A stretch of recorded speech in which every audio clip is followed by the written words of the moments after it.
Tahukah anda, Johor Riau tidak lahir dalam keadaan aman. Ia dibina selepas Melaka runtuh, Bintan musnah, dan Portugis terus memburu pewaris kedaulatan Melayu.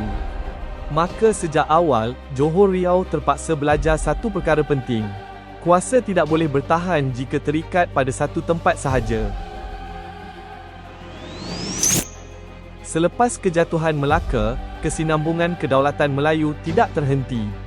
Pada tahun 1528, Sultan Alauddin Riayat Shah pertama menubuhkan Kesultanan Johor sebagai warisan sah Melaka.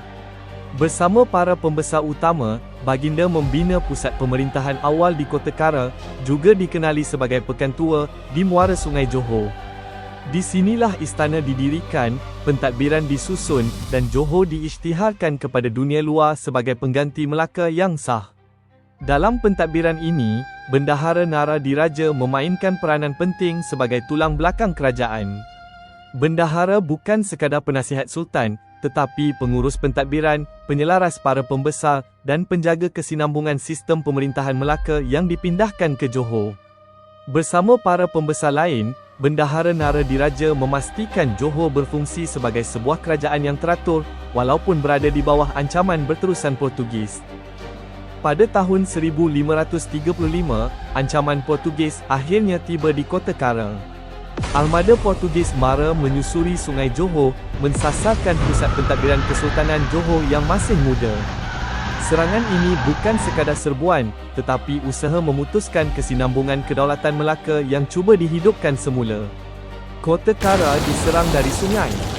Rumah-rumah Melayu dibakar, pertahanan tempatan ditewaskan, dan istana menjadi sasaran utama. Dalam kekacauan ini, Sultan Alauddin Riayat Shah pertama dan para pembesar sedar bahawa Kota Kara tidak lagi selamat dipertahankan. Namun kejatuhan Kota Kara bukan pengakhiran Johor. Ia menjadi isyarat awal bahawa Johor mesti berubah cara bertahan jika mahu terus hidup sebagai sebuah kerajaan. Namun kejatuhan Kota Kara bukan penamat kepada Johor. Ia hanyalah titik perubahan. Sultan Alauddin Riayat Shah pertama dan para pembesar sedar bahawa selagi Johor bergantung kepada kota di muara sungai, selagi itulah ia terdedah kepada ancaman musuh. Maka Johor memilih untuk berundur, bukan untuk menyerah, tetapi untuk bertahan dengan cara yang lebih bijaksana.